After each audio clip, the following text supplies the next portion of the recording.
Here we have a 2012 on a 12 registration Van Hool TX16 Astronef 53 seat executive coach. So this one got my spidey senses tingling, because first thing that stood out to me, SO registration. So this has had a life in Scotland at some point, right? But you won't get an SO registration at Moseley's in Scotland. I think they're all SAs, or, you know, they're more Glasgow based. SO's not Glasgow, right? So then I thought, who in Scotland would run Astronefs? And only one person sprung to mind. So then I thought, what about, and we're not going inside yet, right? That interior looks familiar.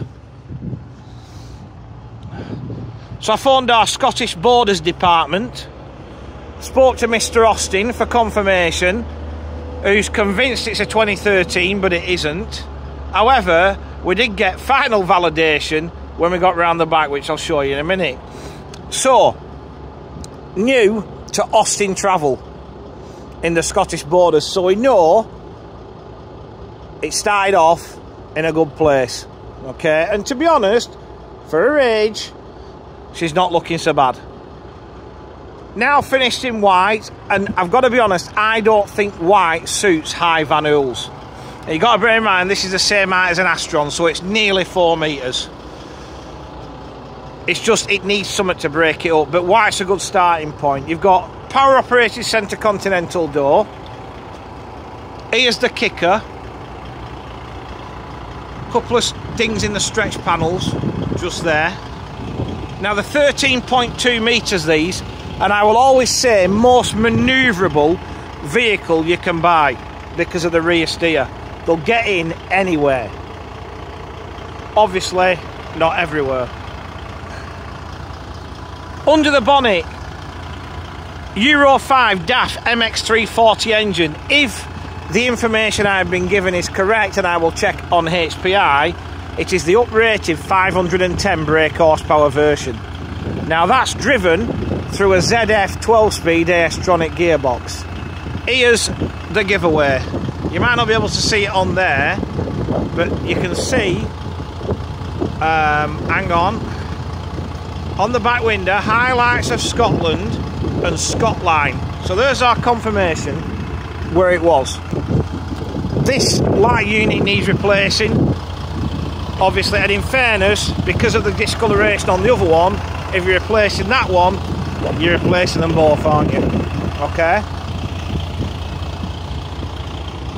Loading lights are fitted to the near side. Again, there's another bit of a mark there in the stretch panel.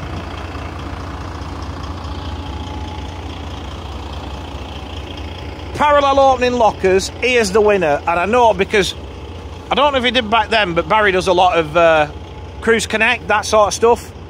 And basically, that's what you need for Cruise Connect. You need massive lockers that you can separate stuff for multi-drops. So that's another winner for me, and that as well is Barry's colour of carpet.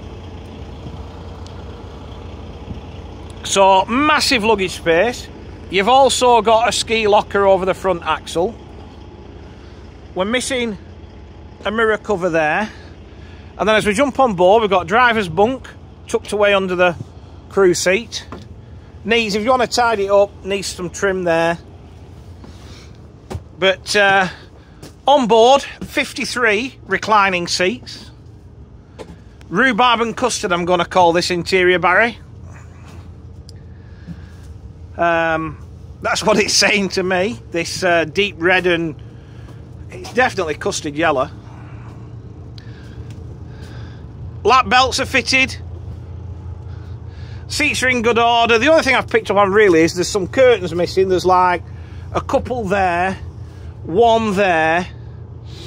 So there's some curtains missing, odds and sods.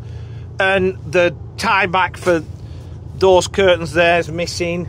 It's bits and bobs. To be honest, I don't think they've been using this for a few weeks, because if you looked at the centre steps, there's a bit of dust, and then you start seeing things like that on the seats. It needs a good valet, this vehicle, really.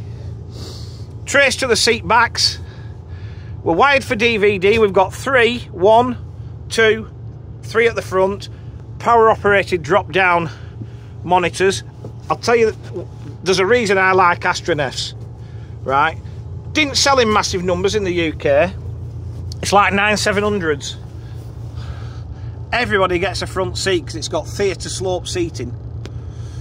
Okay, so basically you'll have noticed, hopefully outside the window line slopes, it's because the interior slopes. So basically, in theory, everybody gets a front seat because you can see over the guy in front.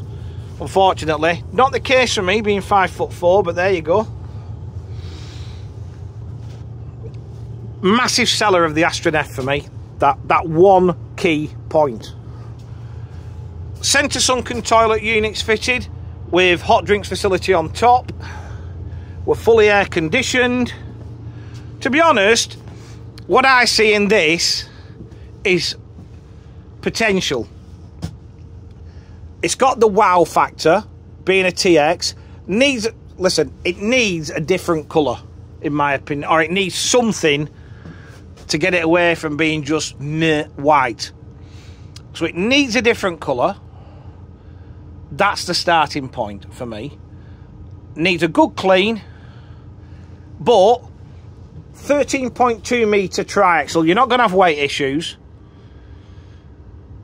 Dead manoeuvrable, and if what Barry tells me is correct, it's got a 510 lump in, it'll be great on fuel and it'll go like a rocket. So at the business end, dash is all in good order. Oh, let's point this out. Note the LEDs up the middle, they stop at the middle. Now that's probably, there's a connection missing or something. That is not a massive fix. Okay, that can be sorted. That'll be a connection because I've had it before with these lights. Dash is in good order. Everything where you need it to be. Or we'd expect it to be on a TX. Mileage, just over 600,000. It's not been killed, has it? Fridge in the dash with a little table on top that pulls out for the guide. Courier seat. Lovely jubbly. Now, I always rave about Astronef because I just think, and I'll show you in a sec, just in case you didn't see it, but I'm sure you did. See the sloping window line? Hence the sloping interior. Unfortunately, by the time they brought these to the UK, I'd gone bust, so I couldn't have one, but I would have done. Anyway, to recap, it's a 2012 on a 12 registration Van Hool TX16 Astronef 53 seat executive coach.